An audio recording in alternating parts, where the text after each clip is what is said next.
Inihahandog ng Radyo Maria, Bringing Christ into Your Home, ang palatuntunang mistisismo, ang makadiyos na pag-aaral tungkol sa kaluluwa ng tao, ang tunay na buhay makadiyos.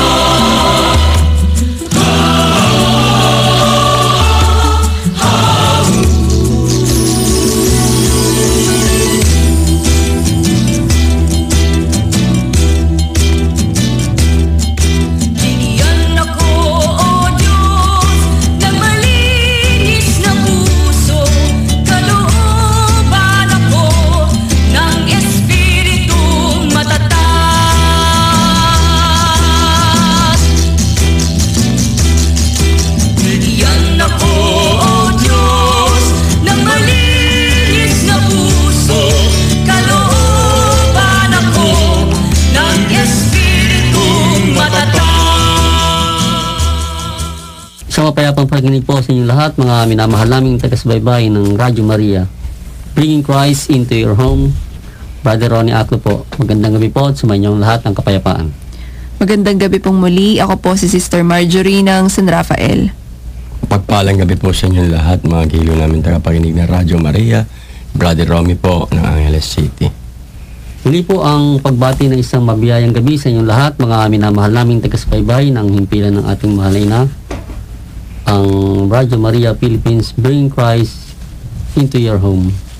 Linggo na naman po ng gabi at muli namin naman po namin kayong inaanyayahan na kami po ay inyong samahan sa pagtuklas at pag-aaral sa mga positibo at negatibong saloobin ng tao na sumasalamin sa sarili ng bawat isa sa ating pang-araw-araw na buhay.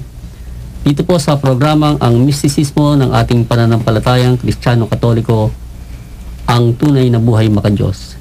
Hangat po ng programa natin ito na makapagdulot po sa inyong mga tagapakinig ng Radyo Maria ng mga kaunawaan tungkol sa ating lakas at kahinaan sa harap ng ating dakilang lupita. Ngunit bago po tayo tuluyang dumako sa ating mga paksa, kayo ay aming inaanyayahan sa pag-aalay ng isang panalangin. Ave Maria Purissima, Pagkado kong silida, sa ngalan ng Ama, ng Anak, at ng Diyos, Espiritu Santo. Amen. Panginoon at mahal naming Ina, nagpapasalamat po kami sa inyo sa ipinagkaloob na handog ninyo sa amin, ang Radyo Maria na inilagay ninyo sa aming kalooban upang ito'y magbunga. Turuan niyo po kami sa bawat araw, o mahal na Ina ng Panginoon, upang kami maglingkod ng may kababaang loob at tiyaga, may tapang at katapatang tumugon ng bukas palad sa hangarin ng inyong puso. O Reyna ng Radyo Maria, tulungan niyo po kaming maging disipulo ng inyong pag-ibig at pagmamahal. Itinataas din namin ang lahat ng nakikinig at tumatangkilik dito sa Radyo Maria na makapaghikayat din sila na makinig sa himpilan. Tulad nila, ganoon din po patnubayan niyo kaming lahat, lalong-lalo ng mga staff at director ng Radyo Maria, at ito po'y aming dalangin sa ngalan ng ating Panginoong Hesukristo, kasama ng banal na Espiritu Santo, magpasawalang hanggan. Amen. Ina ng karunungan, panalangin niyo po kami. Sa ngalan ng Ama at ng Anak at ng Diyos, Espiritu Santo. Amen. Maraming salamat po, Sister Marjorie, sa ating pong panalangin.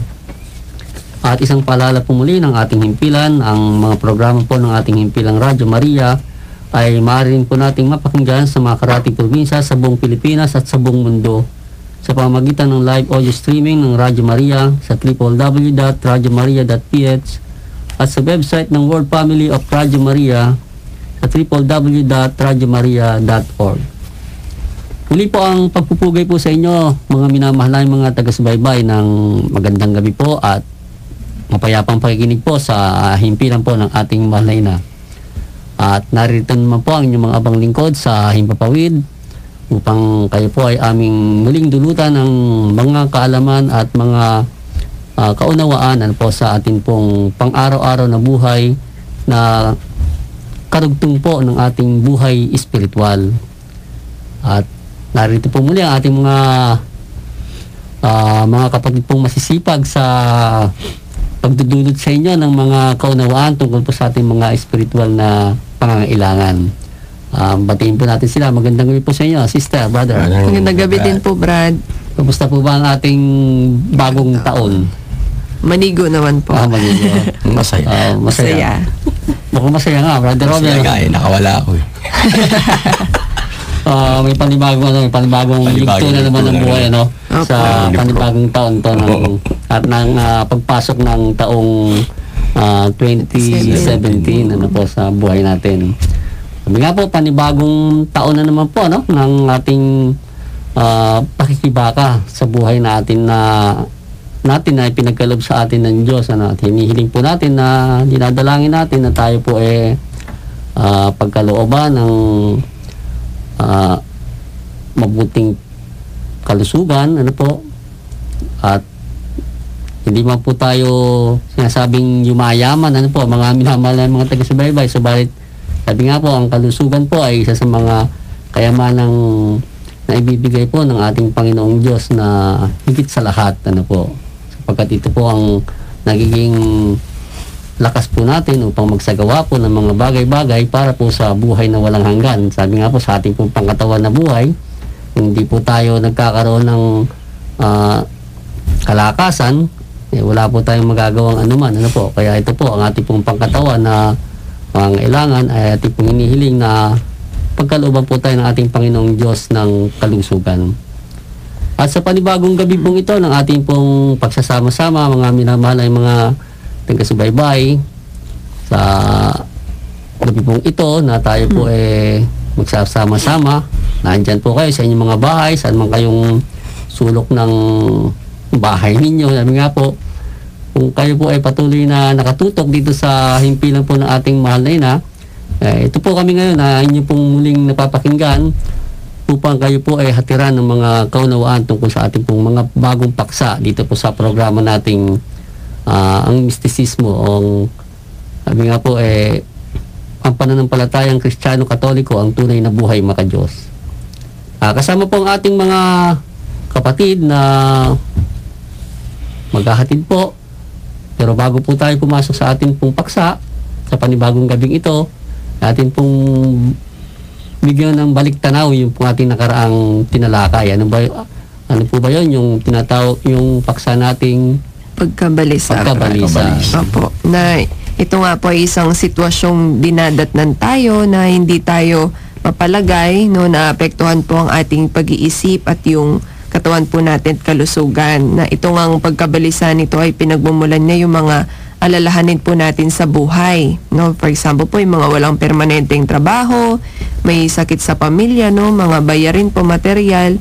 No, ngunit ito'y isang saloobin na bagamat nagsisimula siya sa negatibo dahil sa mga alalahanin nga natin, ay nagiging positibo din po siya dahil ito pong saloobin na ito ay maaring magturo din naman sa atin mula sa ating pagkabalisa. So nagtuturo po siya na huwag tayong masyadong maging kampante sa sarili natin, huwag masyadong magtiwala sa sarili natin na dahil kapag dumating yung pagkakataon na hindi na natin kayang dalhin o bitbitin mag-isa yung isang sitwasyon, ay nariyan na nga ang pagkabalisa. No? Na sa ating buhay po ay may isa lamang tayong dapat na pinagkakatiwalaan, ang Diyos po yon. Na kung ano man po ang ating nararanasan sa mga panahon na ito, huwag po tayong mabalisa, no? Sa mga nararanasan din po na kahirapan sa buhay, ay ialay lamang natin sa Diyos ang lahat sa panalangin may pasasalamat, no? Dahil sa langit nga po may isang ama lang po na naghihintay lang na humingi tayo. At ang paalala nga po ng ating ebanghelyo, sabi po doon, humingi kayo at kayo'y bibigyan, humanap kayo at kayo'y makatatagpo, kumatok kayo at kayo'y bubuksan, sapagkat ang humihingi ay tatanggap, ang humahanap ay makatatagpo, at ang kumakatok ay pinagbubuksan. No? Ang pagkabalisa nga po kasi ay nakukuha rin sa kapag wala na po tayo kung paano makuha, no, natin o yung gusto natin kung paano ba siya mangyayari sa buhay natin.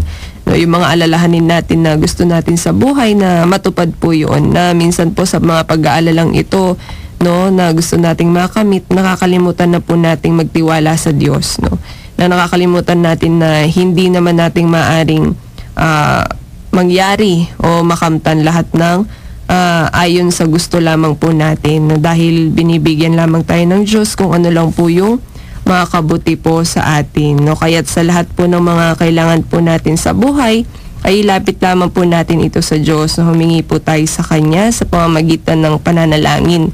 So yung pagdarasal po ng Santo Rosario, hanapin po natin ang Kanyang kaharian sa pamamagitan po ng pag-aaral po ng Kanyang mga ebanghelyo, at kumatok po tayo sa Kanyang puso at tayo po ay Kanyang pagbubuksan, at ipagkakaloob po ng Diyos lahat po sa atin, ng lahat po ng ating naisin na makabubuti po para sa atin. Kaya huwag na po tayong mabalisa at magtiwala po tayo lagi sa ating Panginoong Diyos. So yun po yung nakaraan, Brad. Yun nga po, yung sabi nga po yung pagkabalisa natin, convert po natin sa pananampalataya. Ano po? Sabi nga po ng ating Panginoon sa kanyang ebanghelyo, hanapin niyo muna ang kaharian ng langit at ang lahat ng bagay ay idaragdag. Yan po. Yung pong pagkapit natin dun sa pananampalataya po natin, ano po, na salib na mabalisa tayo, mag-alala tayo, yun nga po, kumapit tayo ng gusto sa ating pananampalataya at pananalangin. So yan po yung kabuuan ng ating pagbabalik tanaw doon po sa ating napaksa na kabalisahan, no? Pagkabalisa, maraming nababalisa, ano po. Isa na po tayo dyan pag minsan, ano po, mga minamahal na yung mga taga-subaybay. At ito po sa panibagong paksa po natin, ito naman po ay isang saloobin ng tao na likas po sa atin sapagkat tayo po ay larawat wangis ng Diyos nga po. Meron po tayo lahat nito na sabi nga po, gaano man kasama isang tao, meron pong nakatago dyan sa kanyang loob na isang kabutihang regalo ng Diyos. At ang ating pong paksa ay pamamagatan po natin na kabutihang loob. Sa English, ano po ba natin may... Madami kasi, Brad, nandyan yung kindness, generosity, mapagbigay loob, no? Mapagkaloob, no? The quality of being friendly din po and considerate. So, yung sabihin po, pagkabutihang loob, ano po, nandyan na yung palakaibigan. Opo. Pagbigay, ano po, kabutihang loob Siguro, Brad, is awareness na din po sa pangangailangan ng mga nasa paligid po natin, no, kapwa. Kaya nga po, kung ating nga pong titingnan itong kabutihang loob na ito, paano po ba itong nangyayari, ano po, Brother Romy, sa ating pong buhay, pang-araw-araw na ba itong kabutihang loob, paano ba umiiral to? Magandang gabi po muli sa inyo lahat, mga tagapakinig. At bago ko po pala ibigay ang aking pananaw tungkol sa ating pinapaksa po ngayong gabi, nais ko muna pong batiin yung mga tagapakinig natin, yung ABG family, headed by Madam Sister Beth Maglalang. Gayon din po sa mga tumangkilik po ng kalendaryo ng Radyo Maria. Nagpapasalamat po ako. Nagbigay sila ng konting blessing. Opo, yung mga kalendar po sa ating himpilan. Maraming salamat po sa mga tumangkilik po ng kalendaryo ng Radyo Maria. Sa kabutihang loob. Kabutihang loob. Ito po ugali talaga ng tao Nasa loobin niya yun Yung bigas na mapagbigay, sabi nga, hindi lang naman sa material, pero meron din sa mga hindi sakop ng material. Bulit halimbawa ng pagpapayo na ibibigay niya sa isang taong nangangailangan. Isang kabutihang loob din po yun. At ako naman po na inyong lingkod din, nakaranas din ng kabutihang loob sa kapwa ko tao rin. Sabihin po, dahil may mga kaibigan po tayo na nag-aawat po sila ng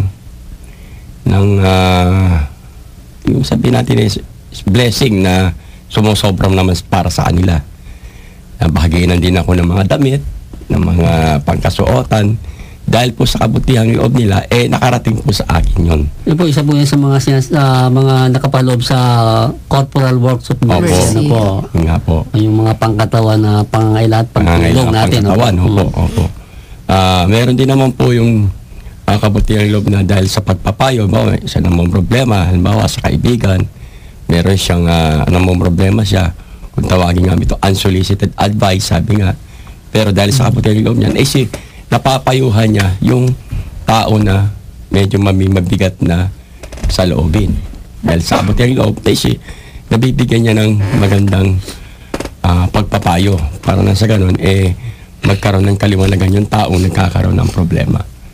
Kaya nga po, kung papasukin po natin itong tinatawag nating Corporal Works of Mercy, mga kabutihang loob po ito na ating pong nakikita literal na nangyayari. Ano po, Brother Romisis? Ano pa pagka, merong nangangailangan, kalamidad. Opo. Yung mga pribadong sektor at maging ang ating gobyerno, di po ba? Nagtutulong-tulong po yan. Kamukha po ng mga nababagyo, ano po. Nakikita po natin dyan yung kabutihang loob talaga ng tao kung paano inia-apply yan sa mga pangkatawang pangangailangan, yung mga pagdodonasyon ng mga damit. Kamukha itong nakaraang Pasko, ano po? Opo. Yung mga donation. Yung mga nasa pribadong sektor, yung mga damit nilang hindi na nila mga masyadong nagagamit, no? Pinagsasama-sama nila yan, tapos minibigay sa mga institusyon na maaring paglagakan nun, mga pwede pa naman, hindi naman yung sirang-sirang mga damit, ano po. At isa nga yun sa mga nakapaloob dito, yung Corporal of Mercy, yung pakainin yung mga nagugutom, ano, kaya yan, yung mga pagkain dumadagsa yan sa mga nakalamidad, ano po. Sabi nga yung mga bahagi ng kabutihang loob na hindi lang natin nakikita sa pampamilya natin, maging talaga sa komunidad, no? Kung sa pamilya natin, yung kabutihang loob, sa ating tayong mga magulang, ano na yan kumbaga sa given na yan dahil sa isang pamilya, nandiyan talaga yung pagbibigayan, ano po. Kaya lang, sabi nga doon sa Ebanghelyo ng ating Panginoon, kung ang nagmamahal lang sa inyo, ang mamahalin nyo, anong mapapala nyo, ano. Kaya tayo, hindi lang yung sa pamilya talaga tayo nakatingin ng pagbibigay ng kabutihang loob. Hindi kailangan din po sa nakapaligid. Opo, yun pong sinasabi nga ng ating Panginoon tungkol dito sa Corporal Works of Mercy na to, na hindi lamang sa ating mga sarili gagawin to, ano po, kundi higit sa lahat sa ating mga kapwa, literal, na nangangailangan. Kung maalala niyo po, ano po ba mga, ilan pa yan? 7 Corporal Works of Mercy, ano po? Kasama na dyan yung yung paglilibing sa patay, ano po? Opo. Ilibing ang mga patay. O paano po ba ililibing yung mga patay? Panalangin. Yan magkakaroon ng mga donasyon, mga abuloy, tulong. Lalo yung mga nawalan ng mahal sa buhay, walang kakayahan para ipalibing yung kanilang mahal sa buhay, ano po. So yung mga nasasakupan ng komunidad na yan, meron din tayong mga tungkulin na kahit magdonasyon lang tayo, ano po, mag-abo-abuloy, ano po. Kaya tingnan mo sa mga barabarangay, ano po. Pag may namatay, meron lumalakad dyan kung talagang hindi man po sila makapagbigay, inaabot naman nila yung tulong nila sa magitan ng sila mismo yung nangongolekta. Hindi nga po, nagkakaroon mayroong mga representative na iikot sa mga barangayan. Isang pagsakripisyo rin po ng kabutihan ng loob ng tao na tumulong. So, isinasakripisyo niya rin yung oras niya para mag-ikot, mangingi sa mga kakilala ng konting tulong para po naman doon sa kaibigan niya o ano niya na namatayan. Hindi po sa mga minamahalay mga taga-subaybay, ano po, sa mga kapatid po natin na nasa tabi lang, mga tabi-tabi dyan na nagkakaroon ng mga karamdaman, ano po, yung mga hindi na kaya ipagamot din yung kanilang sarili. Yan ay isa sa mga tungkulin po natin bilang pagtupad dito sa tinatawag na tulong ng pangkatawan o Corporal Works of Mercy na dapat din naman nating isagawa. Sabi nga po kung ang Diyos o ang taong nakikita, kapwa nating nakikita natin, hindi natin kayang paglingkuran, ano po. Paano pa kaya nating paglilingkuran yung Diyos na hindi nakikita? Yun ang sabi po ni San Pablo, ano po, sa kanyang sulat. Yan po yung ating sinasabing kabutihang loob na umiiral. At ito po napakalawak pa po nito, ano po. Atin pong ipagpapatuloy ito, bigyan daan po muna natin ang paalala ng ating himpilan.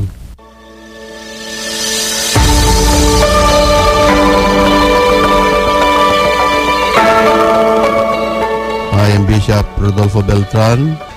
I'm here to greet everyone and to encourage everyone to listen to the Radio Maria Philippines, not only in Tarlac but everywhere already. This is a beautiful instrument for evangelization. Please listen to it and encourage everyone, inspire everyone to listen to the Word of God and through the inspiration of Our Lady. Thank you and God bless to all of you.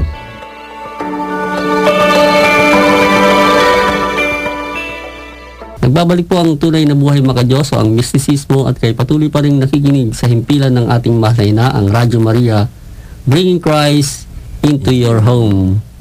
Sa ating pong pagpapatuloy, sa ating pong paksa, mga minamahal na mga taga-subaybay, tayo po ay tumatalakay po tungkol sa kabutihang loob ng tao, ng ating kapwa.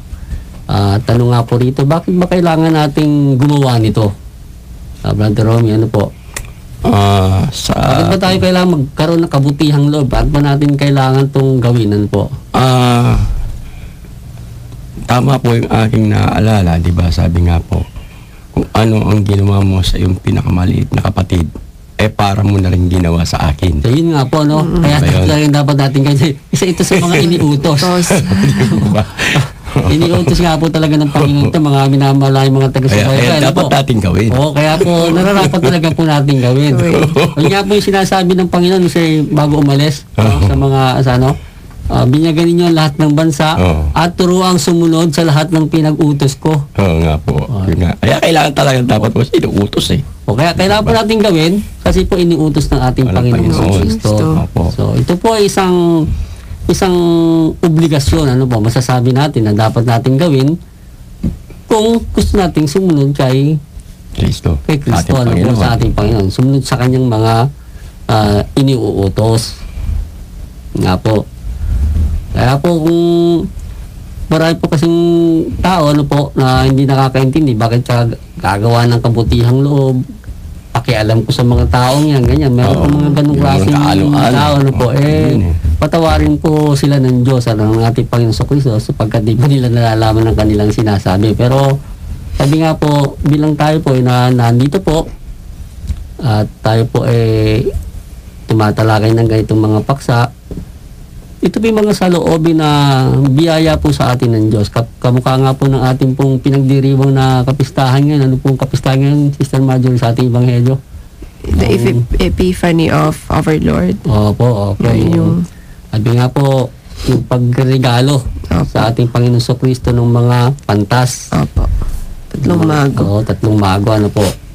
At ito nga po, isang masasabi po natin itong kabutihang loob na ito na atin pong daladala, isa pong regalo ng Diyos sa atin yan, na dapat po nating ipamahagi rin. Hindi naman para sarilihin po, sarilinin lang natin ang mga kaloob na ito sa atin. Kaya sa Ebanghelyo po ng ating Panginoon, sabi niya, ibigin mo ang Panginoon mong Diyos ng buong mong isip, ng buong puso, ng buong mong lakas, gayon din ang iyong kapwa, katulad ng pag-ibig mo sa iyong sarili. So dito po sa atin pong unang bahaging to ng atin pong pagtalakay dito sa kabutihang loob na ito, makikita nga po natin na bagamat literal po ang pagtulong na atin pong ginagawa rito, pero hindi po madali. Hindi po ba, Brother Romy, hindi madali na tumulong sa kapwa. Iyan ay isang sakripisyo. Totoo po yun. Kasi kung sa material, kung sa pinansyal, kung wala ka naman may tutulong na pinansyal, hindi rin siya ganun kadali. So, kung ganun lang kung doon naman tayo titingin sa pananaw na yun, nagiging nagiging stagnant lang tayo. Kaya mag-iisip po ng paraan, kung wala ka naman pera sa bulsa mo, hahanap ka naman ng paraan para maitulong mo naman doon sa tao. Paano ka makakatulong? Paano ka makakatulong sa ibang paraan naman? Kaya nga po sabing ganun, ang mga nangangailangan, ang siya nating kailangan para pumasok sa buhay na walang hanggan. Kasi kung wala po sila, hindi po tayo magkakaroon ng trabaho gawain para makapasok po sa buhay na walang hanggan. Sapagkat sa kanila po na nakapatungkol yung ating gawain para pumasok sa buhay na walang hanggan. Kaya yung pong mga dukha, sabing ganon, inaandyan po sila, kasangkapan po yan, para tayo makapasok sa buhay na walang hanggan. Kaya kung yung mga duka ay ating tinitingnan mababa, ay hindi po. Napakalaki po ng papel po nila sa atin sa kaligtasan na ating hinahangad. Sa pamamagitan po ng gawain na dapat po nating isagawa. Ano nga po yan? Yung ating pong pagbibigay ng kabutihang loob sa ating kapwa na nangangailangan.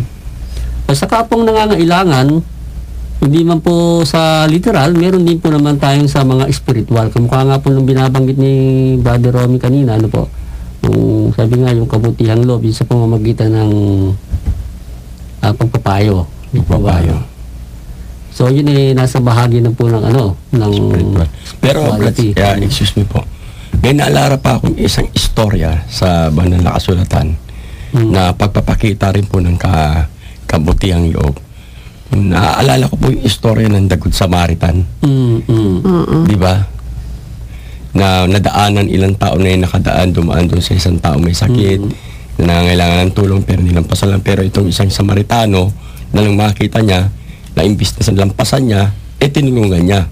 Umanap siya ng paraan para matulungan niya yung tao na ito. Hindi man siya makatulong, pero humanap siya ng paraan doon sa makatutulong sa tao na to. Yun ay tanda ng kanyang kabutihang loob. Kung tutuusin hindi naman niya dapat tulungan yon. Oo. Kasi hindi niya hindi niya kalahi. Oo nga po. Yun nga pinaalala ko yung istorya eh. Sabi ko doon sa paksa natin, parang tama yata ako nga. Doon sa pinapaksa natin. So lahat po tayo, inanyayahan doon sa pagiging good Samaritan, sa atin pong tinatalakay na ito. At kung atin naman pong idarako sa espiritualidad, masasabi po natin sapagkat ito po ay panahon po ng pagbibigay ng regalo ng mga panta sa ating Panginoong Kristo. At masasabi rin po natin na kung ating Panginoong Kristo ay isang regalong kabutihang loob sa atin ng Panginoong Diyos, sa pamamagitan ng kanyang pagkakatawang tao, atin nga pong mababalikan yung kasaysayan kung paano pong ibinigay ng Diyos ang kanyang kabutihang loob sa tao, magmula po lang ang tao magkasala po sa kanya, Dahil kung atin pong babalikan yung kwento ng ating pagiging tao, sa Genesis, sa kasaysayan po, Genesis Kabanata 3, talata 14-15, sinasabi nga, pagkaraan ay sinabi ng Panginoong Diyos sa ahas, sapagkat ginawa mo yan ay sumpain ka sa lahat ng hayop at sa lahat ng halimaw. Ikaw ay uusad sa lupa, alabok ang iyong kakanin sa lahat ng araw ng iyong buhay. Kapag aalitin ko kayong dalawa ng babae, ang iyong lahi at ang kanya. Ang iyong ulo ay kanyang dudurugin at ang kanyang sakong naman ay iyong aabangan. Ito po yung isang bahagi po naman ng espiritualidad ng ating paksa. Dumarako po tayo doon sa tinatawag nating pagkakaloob ng Diyos ng kanyang kabutihang loob. Ito po kasing ating binasa, mga minamahalay mga taga-subaybay, ito po yung bahagi na kung saan po ang tao po ay nagkasala na sa paraiso. Bagamat dapat hindi na po binigyan ng pagkakataon ng tao na magkaroon ng makalapit sa Diyos, pero sa kabutihang loob ng Diyos, nagbigay po siya ng isang daan na ang tao ay muling makakabalik sa kanya. Yun nga po sinasabing pag-aalitin niya yung dalawang lahi. Ang lahi ng babae at ang lahi ng ahas. At yan po ay naganap sa buhay natin, sa ating pong kasaysayan bilang mga tao. Ng ating Panginoong Kristo ay isilang. At yan nga pong binabanggit ng ating pagdiriwang kanina, yung pagdating ng pagdalo ng 3 haring mago sa kanya, doon sa kanyang sa sabsaban na kanyang sinilangan. Upang matupad yung sinabi ng Panginoon na magkakaroon nga po ng paglalaban ang lahi ng Diablo at ang lahi ng babae, sapagkat nung isilang po ang ating Panginoong Kristo sa pamamagitan ng ating mahal na ina, na ibigay po ang isang dakilang kabutihang loob na para po sa atin. ang batang si Jesus na inalagaan po ng ating mahal na ina. Upang tayo po muling magkaroon po ng tinatawag na liwanag sa ating paglalakbay patungo sa kalooban ng Diyos.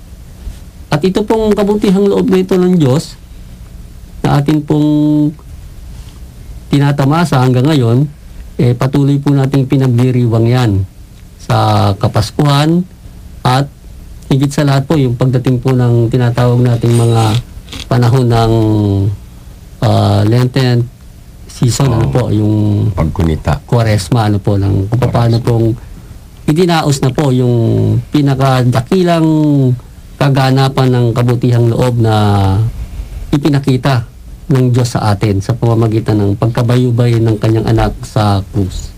Atin pong ipagpapatuloy po ito, bigyan na po muna natin ng paalala ng ating himpilan at pagkatapos po nito ay magbabasa po tayo ng mga ilang mga pagbabahagi po ng ating mga kapatid sa iba't ibang probinsya na po.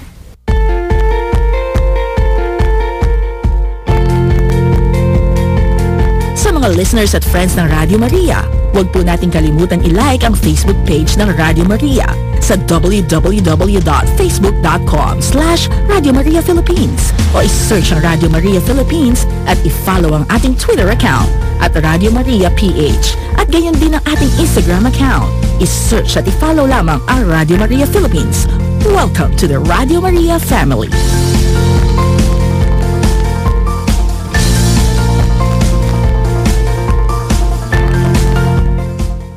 Nagbabalik ang tunay na buhay makadiyos at kay patuloy pa rin sumusubaybay sa Radio Maria at Bring Christ into your home. Sa ating pong pagpapatuloy ating po namang tunghayan ang padala pong pagbabahagi ni Brother Jimmy at si Sister Merly. Ayun po. Mula po kay Bro Jimmy ng Bulacan, ang kabutihang loob ay isang kaloob na nagmula sa Diyos. Bagamat may mga taong gumagawa ng masama sa kapwa, ay may kabutihan pa rin siyang tinataglay. Patunay lamang na walang ginawa ang Diyos na masama, kundi puro mabuti. Lahat tayo'y nagmula sa Diyos. Natural lamang na tayo'y may angking kabutihang loob. Ang kabutihang loob ay maipakikita lamang sa pamamagitan ng pagkakawang gawa at pagtulong sa kapwa na may kaakibat na malasakit. Bagamat may mga taong mabuti ang loob sa mga taong mabuti sa Kanya, subalit ito'y nakasanayan na ng tao bilang pagtanaw ng utang na loob. Mayroon ding gumagawa ng kabutihan sa kapwa para sa kapakinabangan ng pansariling layunin, subalit ito'y taliwas sa kautusan ng Diyos. Ito'y tinatawag na pakitang tao upang siya ang makilala at magkaroon ng karangalan. Ang tunay na kabutihang loob ay ang pag-aalay sa Diyos ng buong buhay sa pamamagitan ng paglilingkod sa Kanya at pagsunod, pag-akay sa kabanalan sa ating kapwa. Sabi nga po sa ating dasal, luwalhati sa Diyos sa kaitaasan at sa lupay kapayapaan sa mga taong may mabubuting kalooban. So maraming salamat po Bro Jimmy. Thank you, Brad.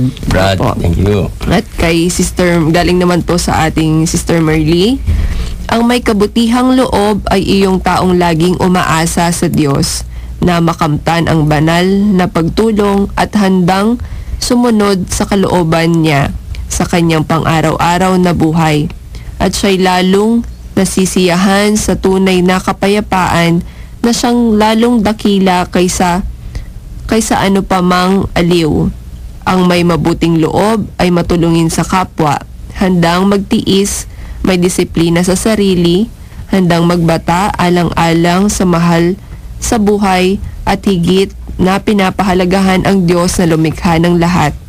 Siya'y mapagbigay, inuuna niya ang kanyang kapwa sa pangangailangan kaysa sa kanyang sarili o bago pa ang kanyang sarili. Mapagmahal siya, mapagbigay at maalalahanin ng taong may kabutihang loob. So maraming salamat po sis. Merly sa inyong pong pagbabahagi yan po. At yan po yung mga sinasabi ng ating mga kapatid. Kanina kay Brother Jimmy, ang sabi niya, likas sa tao na siya'y magkaroon ng kabutihang loob sapagkat pagpapatunay lang na tayo ay nagmula sa Diyos. At binabanggit nga ron sa banal na kasulatan na lahat ng ginawa ng Diyos ay mabuti. Di ba? Pagka-create yan, sabi, at nakita ng Diyos na kanyang ginawa ay mabuti. Nagkahapon, nagkaumaga. So, kaya nga ang tao ginawa para sa walang hanggang kabutihan talaga. Kaya sabi nga po, kahit na isang tao ay makasalanan, hindi natin pwedeng mahusgahan sa kanyang niloloob talaga kung ano meron sa kalooban niya. Kahit na sabi na po natin na ang isang tao, nakamatay ng tao yan, mamamatay tao yan, pero meron pa rin kabutihang loob na nasa loob niyan. Sabi nga po, yung kabutihang loob niya, sigurado yung mahal niya sa buhay, mahal niya Opo. Yun po yung kabutihang loob na yun, na kahit na kung titingnan po natin, nalublob sa kasalanan ng isang tao, ang kabutihang loob nakatago lang dyan. At yan po ang tinitingnan ng ating Panginoong Jesucristo sa ating pong mga kalooban, yung kabutihang loob. Bagamat sabi nga po, tayo ay taong nababalot ng mga pagkakasala, ng mga kasalanan, hindi po natin dapat na sisihin o husgahan ang ating mga sarili. Kundi tingnan po natin yung ating po mga sarili na tayo po ay pinagkalooban. Ang mga regalo po ng Diyos nasa atin po. Dahil nga lang po at hindi pa po natin naunawaan kung ano po yan. Pero sa pamamagitan po ng ating pong mga pakwentuhang ganito, ayan, nakikita po natin at nalalaman po natin na isa po ang mga kabutihang loob na ating pong taglay-taglay sa ating mga sarili ay isa sa mga biyaya ng Diyos. Ayun, at kung tayo po magbasa ng isang kwento ng ating Panginoong Jesucristo tungkol sa isa pong kabutihang loob ng isang makasalanan. Ating pong basahin sa Ebanghelyo po ni San Lucas na may kabanata 7, talata 36 hanggang 50. Si Jesus ay inanyayahan ng isa sa mga Pariseo na makisalo sa kanya. Siya ay pumasok sa bahay ng Pariseo at dumulog sa hapag. Kapag dakay lumapit ang isang babae, nakilalang isang makasalanan sa lungsod na iyon. Nang mabalitaan nga niya na kumakain si Jesus sa bahay ng Pariseo, ay nagdala siya ng isang alabastrong isidlan na may pabango. At lumagay siya sa likuran ni Jesus at tumangis sa kanyang paanan. At binasa niya ng luha ang kanyang mga paa. Pagkatapos ay pinunasan ito ng kanyang buhok, hinagkan at nilagyan ng pabango. Nang makita iyon, ang Pariseyong nag-anyaya sa kanya ay nag-isip, kung ang taong ito ay propeta, dapat niyang makilala kung sino at ano ang babaeng humihipo sa kanya, sapagkat siya ay isang makasalanan. Subalit nagsalita si Jesus at sinabi sa kanya, Simon, may sasabihin ako sa iyo. Sabihin mo, Guro, ang sagot niya. May isang nagpautang sa 2 tao. Ang isa ay may utang na 500 denaryo at ang isa ay 50. Nang wala na silang maibayad, ay kapwa niya pinatawad. Sino sa kanila ang lalong magmamahal sa kanya? Sumagot si Simon, sa palagay ko yaong pinatawad niya ng malaki. Winika ni Jesus sa kanya, matuwid ang pagkahatol mo. Nilingon niya ang babae at sinabi kay Simon, nakikita mo ba ang babaeng ito? Ako'y pumasok sa iyong bahay at di mo ako binigyan ng tubig para sa aking paa. Ngunit binasa niya ang aking mga paa ng luha at pinunasan ng kanyang buhok. Hindi mo ako binigyan ng halik. Ngunit siya, mula nang pumasok ay hindi na huminto sa paghalik sa aking mga paa. Hindi mo pinahira ng pabango ang aking ulo. Subalit pinahiran niya ng pabango ang aking mga paa. Kaya sinasabi ko sa iyo, ang marami niyang kasalanan ay pinatatawad sapagkat malaki ang pag-ibig niyang ipinamalas. Ngunit ang umiibig ng kaunti ay pinatatawad ng kaunti. At saka sinabi sa babae, pinatawad na ang iyong mga kasalanan. At ang mga kasalo niya ay nag-usap, sino ito na nagpapatawad din ng mga kasalanan? Ngunit sinabi niya sa babae, iniligtas ka ng iyong pananampalataya, yumaong kang mapayapa. Ito po mga kapatid ang kwento, ano po, mga minamahalay mga taga-subaybay ng kabutihang loob Ng ating Panginoon. ng ating kabutihang loob ng ating Panginoon at ng babae. At ng babae. Opo. At ng tao rin na nag-anyaya. Nagkanyaya po. O kaya kung ating pong papasukin yung Brother Romy, yung kwento na yan. Oo. Napakaganda, di po ba? Oo, eksena yan eh. Ano po ba ang Parang ating... eksena sa pelikula, brad. ano po ba ang mai-share natin doon sa ano na yon? Makikita nating kabuuan ng istorya, ano po. Doon pumapasok yung lahat, di ba? Yung kabutihang loob. Yung nag-anyaya, yung anyayahan, at yung bigla na lang dumating doon na Gate crusher. biglang sumingit doon na isang makasalanan. Bigla sumingit sa eksena. Oo. Ibig sabihin, mas matindi ang kabutihang loob na hangad doon na Oo. magawa niya. Oo. Sabi niya, kumbaga sa ano niya, sa loob-loob ng babae, di ba? Ito na ang pagkakataon ko. Oo. Hindi ko alintanahin kung sino man yung nakaharang sa kanya, Oo. kung sino man yung pariseyo na yan. Pero gagawin ko yung dapat kong gawin sa kanya. Yan, yung siya kabutihang loob na dapat kong gawin sa kanya. At saka hindi lang kabutihang loob, brad, ang nakita ko doon sa ginawa ng babae. Pati yung kababaan ng loob. Lahat. Perfectong, sabi nga, yung perfecto sa paningin ng Diyos. Oo. Yun ang nagawa niya. Ano, sa... Na hindi nagawa ng mga... kaya sabi ng Panginoon kay Sa Simon, kanya. Oo. tagal ko rito, di mo ako binigyan ng tubig Oo. para hugasan yung pao. Kasi sa tradisyon, di ba, ng dyan sa may bandang Middle East, bago ang isang tao, bago kumain yan, naghuhugas yan sila ng kung ano, di ba? Oo. Bilang paglilinis, parang ganun yun. Oo. Paglilinis. Kaso siya, hinayaan siya, parang ano lang, parang siguro mag-imbestiga sa kanya. Hinayaan siya. At di nga, kung pagdating nga ng babaeng yun, isang babaeng makasalanan, walang tigil na luha ang pinanghugas sa paa ng ating Panginoon po. Ito po ang pinaka-spiritualidad po ng ating paksa, mga minamalay, mga taga-subaybay. Ano po? Yung kabutihang loob na ipinakita ng babaeng makasalanan. Kaya anong naging bunga ng kanyang ginawa? Ano sabi sa kanya? Pinatatawad lang yung makasalanan.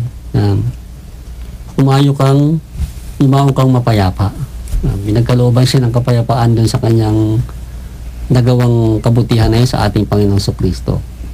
Sabi nga po, napaka maramdamin yung kwento ng eksena na yun, ng babaeng yun na pumasok sa eksena ng ating Panginoong Kristo doon sa paanyaya ni Simon na Pariseo. Sabi nga ganun nga ng ating Panginoon, sino ba sa akala mo kung sa dalawang taong may utang, parehong patatawarin, yung bang sino unang, o kung sino mahigit na may tatanawin sa'yo? Sabi ganun nga nung Pariseo, yung may utang na malaki. Kumbaga tayo naman, mga minamahal ng taga-subaybay, wala naman tao makapagsasabi na hindi tayo makasalanan, Hindi naman tayo perfect. Lahat po tayo. Hindi naman walang taong pwedeng magsabi na hindi siya nagkasala. Opo. So yan pong ating pagkakasala, isa pong tungtungan yan upang tayo po magkamit ng kabutihang loob ng Diyos sa ating mga nagawang pagkakasala. Kaya nga po, sa kabutihang loob ng ating Panginoon, muli po natin tinatanaw yung sakramento ng kumpisal, ng pagpapatawad. Yung sakramento na yan na ang tao, bagamat tayo po ay hindi karapat-dapat sa kanya, sa pamamagitan po ng sakramento ng kumpisal, tayo po ay muling kinakalagan at binibigyan ng pagkakataong magkamit ng buhay na walang hangganan po sa sakramento po ng pagpapatawad o ng kumpisal. At yan po ang kabutihang loob ng Panginoon na iniwan po sa atin sa pamamagitan po ng pag-aalay ng kanyang buhay doon sa krus. At ito pong sakramentong ito ay ipinagkaloob po niya sa kanyang mga alagad doon sa kanyang sinabi doon sa Ebanghelyo ni San Mateo, Kabanata 18, talata 18, na sinasabi niyang, tunay na tunay kong sinasabi sa inyo na ang lahat ng inyong talian sa lupa ay tatalian din sa langit, at ang lahat ng inyong kalagan sa lupa ay kakalagan din sa langit. Kaya muli po ang aming panyaya sa inyo, mga minamahalang mga taga-subaybay, na ang pagdalo po natin sa Santa Misa ay napakahalaga po para doon po natin maipakita ang kabutihang loob po natin sa Diyos, at gayon din po ang kabutihang loob ng Diyos para sa atin, sa atin pong pagtanggap sa larawan ng sa anyo ng katawan ng ating Panginoong Kristo, sa anyo ng isang tinapay. O kaya nga po sa gabi pong ito, mga kapatid, ano natin? Tayo ay mag-aanyaya. Ano po, na tayo Gumawa ng kabutihan. Opo, gumawa ng kabutihan sa ating mga kapwa. Opo. Kaya sa inyong mga minamahal na taga-subaybay, ano po? Sikapin po natin makagawa ng kabutihang loob sa araw-araw ng ating buhay. Huwag po natin hangarin yung tayong magawa ng kabutihan. Sabi nga po sa diwa ng Pasko, It's better to give. Than to receive. Receive. Diba? ayun po yun po. O, pwede na po tayong Ayun. Amin po kayong inaanyayahan sa aming Facebook page. Paki-search lamang po Mysticismo. Paki-like lamang po at inyo na po makikita ang aming mga paksa. Gayon din po sa youtube.com. Paki-search lamang po ang title ng aming paksa, Kabutihang Loob, at inyo na pong mapapakinggan. Maraming salamat po. At sa pagtatapos po ng aming programa ay muli po namin kayong inaanyayahan na patuloy pong sumabaybay at makinig sa susunod po na programa. Dito pa rin po sa himpilan ng Mahal na Ina, ang Radyo Maria. Maraming salamat po. At pwede rin po natin sila anyayahan sa kung gusto nila magbigay ng pagbabahagi sa ating pong tinalakay ngayon sa pamamagitan po ng text. Pwede rin po sila mag-text na po. O, maaari po kayong magbigay ng inyong mga pagbabahagi. I-text lamang po dito po sa numerong 0998-570-4250. Po. Kahit sino po kayo, kahit nasaan po kayo, pwede po kayong sumama sa atin pong talakayan na ito, mga minamahal, mga taga-subaybay. Ano po, hindi lamang po ito para sa amin, para po sa ating lahat. Ang inyo pong maibabahagi ay malaking tulong din po, isa pong kabutihang loob yan, para sa iba pa po natin nakikinig. Ano po, kapag hindi naman po lahat, pwede po namin sabihin dito, ano po, ang inyo pong pakikibahagi sa amin ay isa pong napakalaking tulong sa ating programa, sa pagpapahayag po ng himpilan ng ating mahal na ina ng mabuting balita para po sa kabutihan ng ating kapwa. At muli po, sa ngalan po ng programang Mysticismo at sa kabuuan po ng programang Tunay na Buhay Maka Diyos, kami po ay muling nagpapasalamat at nagpapaalam sa inyong pakikinig dito po sa himpilan ng ating mahal na ina, ang Radyo Maria, bringing Christ into your home. Sumayin niyo po lahat ang kapayapaan. At sumayin niyo rin